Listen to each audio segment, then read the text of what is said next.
여러분, 강남에 사는 부자들은 왜 월급 대신 배당을 받으려고 할까요? 최근 몇 년 사이 조용히 돈이 몰린 상품이 있습니다. 바로 커버드콜 ETF입니다. 매달 현금이 들어온다. 월세처럼 배당을 받는다. 은퇴 후 생활비를 만들 수 있다. 이런 이야기 때문에 관심을 갖는 사람이 늘고 있습니다. 하지만 여기서 꼭 물어봐야 합니다. 정말 좋은 상품일까요? 아니면 장점만 크게 보이는 상품일까요?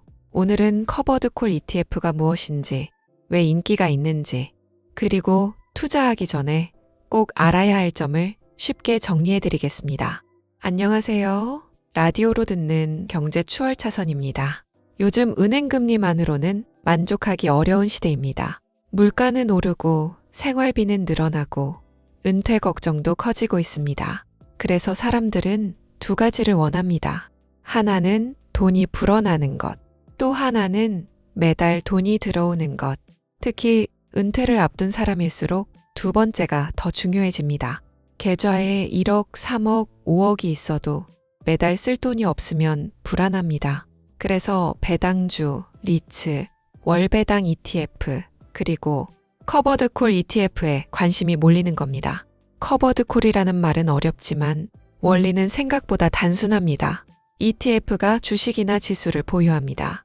그리고 그 주식을 바탕으로 옵션 프리미엄이라는 수익을 추가로 얻습니다. 쉽게 말하면 내가 가진 자산을 활용해 추가 임대료를 받는 구조와 비슷합니다. 그래서 일반 ETF보다 분배금이 높아질 수 있습니다. 하지만 공짜는 없습니다. 커버드콜 ETF는 분배금이 높은 대신 시장이 크게 오를 때 상승 수익이 제한될 수 있습니다. 예를 들어 나스닥이 크게 오르는 해에는 일반 나스닥 ETF가 더 높은 수익을 낼 수 있습니다. 반대로 시장이 횡보하거나 천천히 움직이는 구간에서는 커버드콜 ETF가 안정적인 현금 흐름을 줄 수도 있습니다. 즉 핵심은 이것입니다. 커버드콜 ETF는 성장형 상품이라기보다 현금 흐름형 상품에 가깝습니다. 여기서 워렌 버핏 이야기를 해보겠습니다. 워렌 버핏은 세계적인 투자자입니다. 그가 항상 강조한 것은 화려한 기술보다 좋은 기업을 오래 보유하는 힘이었습니다. 버핏은 단순히 주가가 오르는 것만 보지 않았습니다. 그 기업이 꾸준히 돈을 버는지, 현금 흐름이 좋은지, 오래 살아남을 수 있는지를 봤습니다. 코카콜라를 생각해보세요. 사람들은 매일 콜라를 마십니다. 오래 날씨가 좋아도 마시고 오래 경기가 나빠도 마십니다. 이런 회사는 한번 자리를 잡으면 오랫동안 현금을 만들어냅니다. 버핏이 좋아한 것은 바로 이런 구조였습니다. 시간이 지나도 돈을 벌 수 있는 기업, 계속 현금이 쌓이는 구조, 복리로 커지는 자산. 그런데 여기서 중요한 차이가 있습니다. 워렌 버핏은 배당만 보고 투자하지 않았습니다. 그는 항상 총수익을 받습니다. 배당을 많이 준다고 해서 무조건 좋은 투자는 아닙니다. 예를 들어 매달 10만 원을 받는데 원금이 300만 원 줄어든다면 정말 좋은 투자일까요? 반대로 배당은 적어도 자산 가치가 꾸준히 커진다면 그것이 더 좋은 투자일 수도 있습니다. 그래서 커버드콜 ETF를 볼 때도 우리는 이 질문을 해야 합니다. 나는 현금 흐름이 필요한 사람인가? 아니면 자산 성장이 더 중요한 사람인가? 버핏식으로 말하면 투자는 상품 이름으로 하는 것이 아닙니다. 목적을 먼저 정하고 그 목적에 맞는 도구를 선택하는 것입니다. 커버드콜 ETF는 월배당이라는 장점이 있습니다. 하지만 젊은 투자자가 장기적으로 자산을 크게 키우고 싶다면 일반 ETF가 더 나을 수도 있습니다. 반대로 은퇴를 앞두고 있고 매달 생활비를 보완해야 하고 큰 변동성이 부담스럽다면 커버드콜 ETF가 포트폴리오 일부로 의미가 있을 수 있습니다. 그러니까 결론은 단순합니다. 커버드콜 ETF가 나쁜 상품이라는 뜻도 아니고 무조건 좋은 상품이라는 뜻도 아닙니다. 어떤 사람에게는 좋은 도구이고 어떤 사람에게는 맞지 않는 도구입니다. 강남 부자들이 관심을 갖는 이유도 단순히 고배당 때문만은 아닙니다. 그들은 자산을 월급처럼 바꾸는 구조에 관심이 있습니다. 부동산 월세, 배당주, 리츠, 채권이자, 그리고 월배당 ETF. 형태는 다르지만 목표는 비슷합니다. 자산이 나 대신 일하게 만드는 것. 하지만 여기서 조심해야 합니다. 높은 배당률만 보고 들어가면 위험합니다. 분배금이 어디서 나오는지, 장기 성과는 어떤지, 수수료는 어떤지, 원금 변동은 얼마나 큰지 반드시 확인해야 합니다. 배당률 10%, 배당률 15%. 이 숫자는 분명 매력적입니다. 하지만 더 중요한 것은 총 수익률입니다.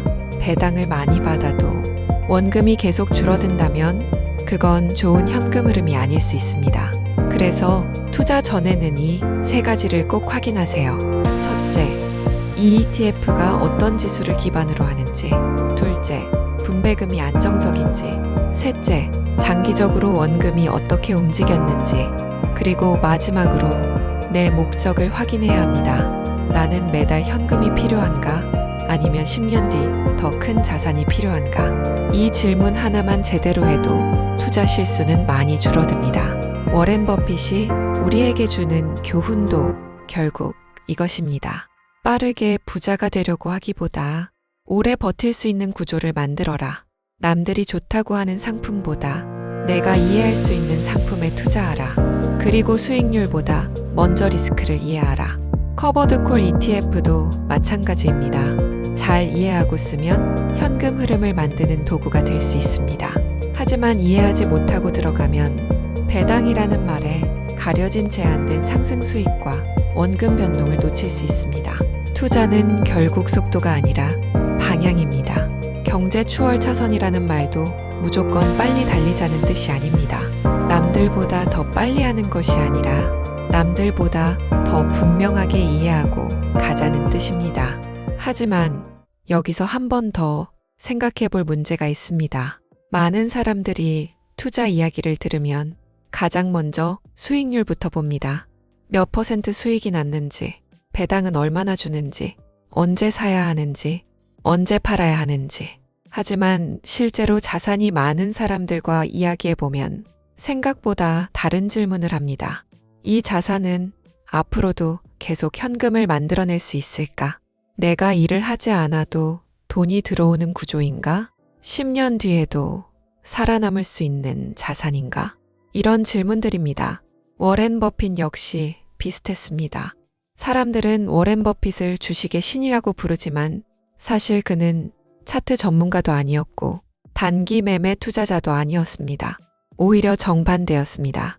그는 좋은 사업을 찾고 오랫동안 기다리는 사람에 가까웠습니다.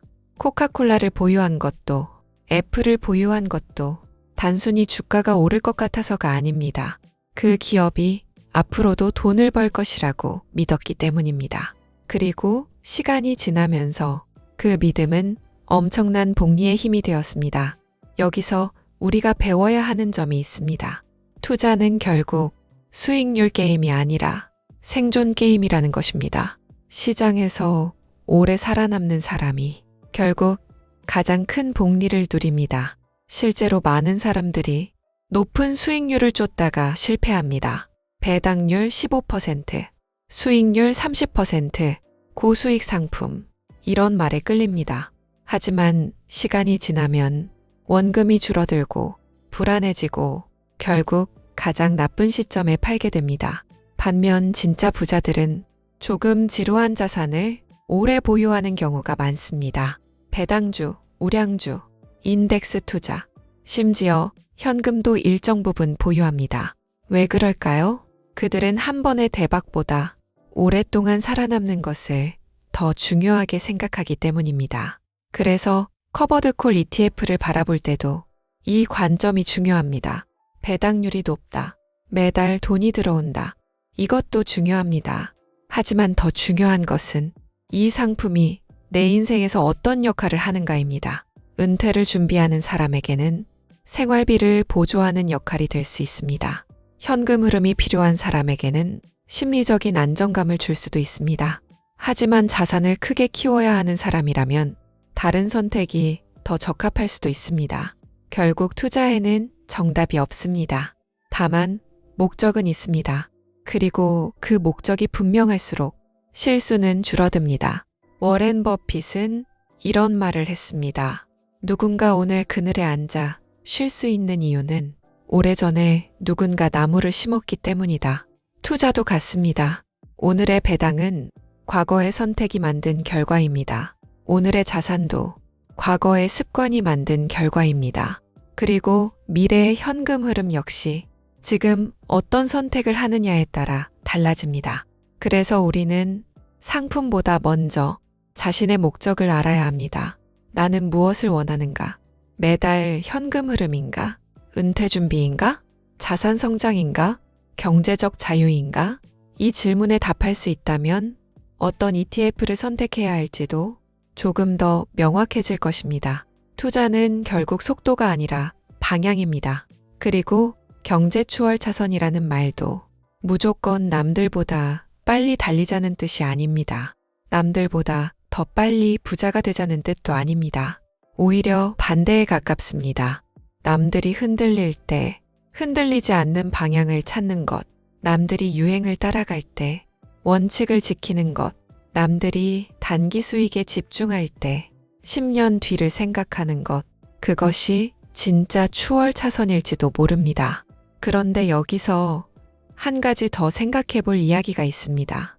우리가 지금까지 커버드 콜 ETF에 대해 이야기했고 배당과 현금 흐름에 대해 이야기했습니다. 하지만 워렌 버핏은 평생 투자하면서 의외로 한 가지를 가장 중요하게 생각했습니다. 바로 절대 크게 잃지 않는 것입니다.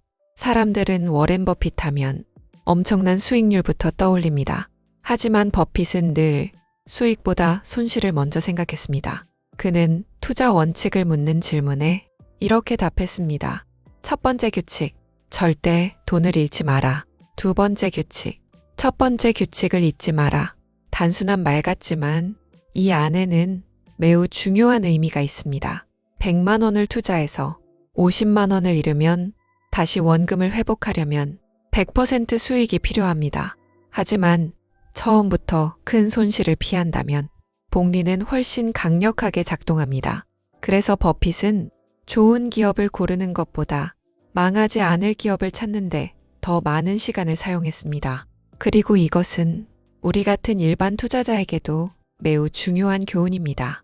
최근 몇 년 동안 시장을 보겠습니다. 코로나 이후 엄청난 유동성이 풀렸습니다. AI 열풍이 불었습니다. 엔비디아는 폭등했고 미국 빅테크는 역사적인 상승을 기록했습니다. 그러자 많은 사람들이 한 종목에 집중하기 시작했습니다. 어떤 사람은 엔비디아만 샀고 어떤 사람은 테슬라만 샀고 어떤 사람은 코인에만 투자했습니다. 물론 크게 성공한 사람도 있습니다. 하지만 반대로 고점에 들어갔다가 큰 손실을 본 사람도 많습니다. 그래서 버핏은 늘 예측보다 원칙을 강조했습니다. 내일 시장이 오를지 내릴지는 아무도 모릅니다. 하지만 좋은 자산을 오랫동안 보유할 수는 있습니다. 바로 이 지점에서 분산 투자의 중요성이 등장합니다. 사실 많은 사람들이 분산 투자를 재미없는 투자라고 생각합니다. 적립식 펀드 하나, 채권 현금, 배당주를 분산합니다. 너무 지루해 보입니다. 하지만 시간이 지나면 이 지루함이 가장 큰 무기가 되기도 합니다. 왜냐하면 우리는 미래를 정확히 맞힐 수 없기 때문입니다. 어느 산업이 10년 뒤 승자가 될지, 어느 나라가 가장 성장할지, 어느 기업이 살아남을지 100% 알 수 있는 사람은 없습니다. 그래서 자산가들은 예측보다 분산을 선택합니다. 실제로 전 세계 연기금들도 그렇습니다. 국민연금도 그렇고 세계 최대 연기금들도 주식만 보유하지 않습니다. 채권, 부동산, 인프라, 해외 자산, 원자재, 현금, 여러 자산에 나누어 투자합니다. 이유는 단 하나입니다. 한 번의 실수로 무너지지 않기 위해서입니다. 최근 언론에서도 비슷한 이야기가 계속 나오고 있습니다. AI 산업은 성장하고 있습니다. 미국 증시는 강세를 이어가고 있습니다. 하지만 동시에 금리 불확실성도 존재합니다. 미국의 국가부채 문제도 있습니다. 중국 경기 둔화도 있습니다. 중동 정세도 여전히 불안합니다. 이런 상황에서는 한 가지 자산만 믿고 가는 것이 생각보다 위험할 수 있습니다. 그래서 최근 자산가들의 관심도 점점 변화하고 있습니다. 예전에는 얼마나 많이 벌 수 있느냐가 중요했다면 지금은 얼마나 오래 지킬 수 있느냐가 중요해지고 있습니다. 버핏도 결국 같은 이야기를 합니다. 시장은 늘 변합니다. 유행도 변합니다. 하지만 좋은 기업, 건전한 자산, 합리적인 가격, 장기 투자라는 원칙은 수십 년이 지나도 크게 변하지 않습니다. 그래서 여러분도 투자를 할 때 이 질문을 한번 스스로에게 던져보셨으면 좋겠습니다. 나는 지금 수익을 쫓고 있는가? 아니면 자산을 만들고 있는가? 이 질문의 답에 따라 투자의 방향은 완전히 달라질 수 있습니다. 오늘 이야기한 커버드콜 ETF도 마찬가지입니다. 누군가에게는 훌륭한 현금 흐름 도구가 될 수 있습니다. 하지만 누군가에게는 더 성장성이 높은 ETF가 더 좋은 선택일 수도 있습니다. 중요한 것은 남들이 좋다고 해서 따라가는 것이 아니라 내 인생에 맞는 도구를 선택하는 것입니다. 그리고 그 선택을 오랫동안 유지하는 것입니다. 워렌 버핏의 진짜 비밀도 천재적인 종목 발굴이 아니라 좋은 자산을 오래 보유하는 인내심에 있었는지 모릅니다. 그래서 경제추월 차선은 단순히 돈을 빨리 버는 방법을 이야기하는 채널이 아닙니다. 돈을 잃지 않는 방법, 돈을 지키는 방법, 그리고 돈이 나를 위해 일하게 만드는 방법을 함께 공부하는 공간입니다. 다음 시간에는 많은 분들이 궁금해하시는 주제, 월 100만 원 배당을 받으려면 실제로 얼마가 필요할까?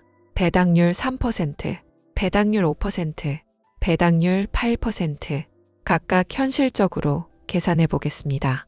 그리고 한 가지 기억하셨으면 좋겠습니다. 세상에는 정말 많은 투자 정보가 있습니다. 매일 새로운 종목이 나오고 새로운 ETF가 나오고 새로운 투자법이 등장합니다. 하지만 시간이 지나고 나면 대부분의 사람들은 결국 같은 고민으로 돌아옵니다. 나는 어떻게 노후를 준비해야 할까? 나는 어떻게 돈 걱정 없이 살 수 있을까? 나는 내 가족을 어떻게 지킬 수 있을까? 사실 투자의 본질은 종목이 아니라 삶에 있습니다.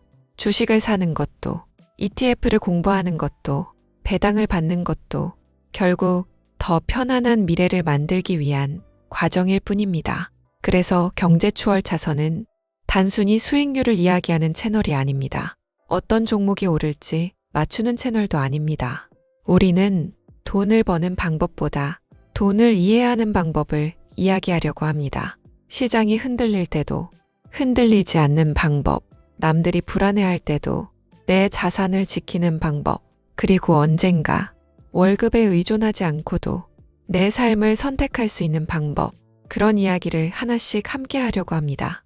지금보다 앞으로 더 투자를 바라보는 시각을 조금 더 넓혀줄 수는 있을 것입니다. 그리고 그런 작은 생각의 변화가 10년 뒤에는 전혀 다른 결과를 만들어낼 수도 있습니다. 그래서 앞으로도 경제추월 차선에서는 배당주, 연금, ISA, 그리고 경제적 자유에 대한 이야기를 가장 쉽고 현실적으로 풀어드리겠습니다. 돈은 막연할 때 불안하지만 숫자가 되면 계획이 되고, 계획이 되면 행동이 되고, 행동이 반복되면 결국 자산이 됩니다.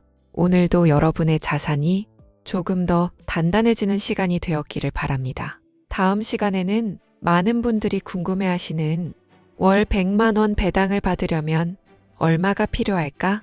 라는 주제로 찾아뵙겠습니다. 지금까지 라디오로 듣는 경제추월 차선이었습니다. 여러분의 미래가 오늘보다 조금 더 풍요로워지기를 바랍니다. 오늘 내용이 도움이 되셨다면 좋아요와 구독 부탁드립니다. 그럼 다음 시간에 뵙겠습니다.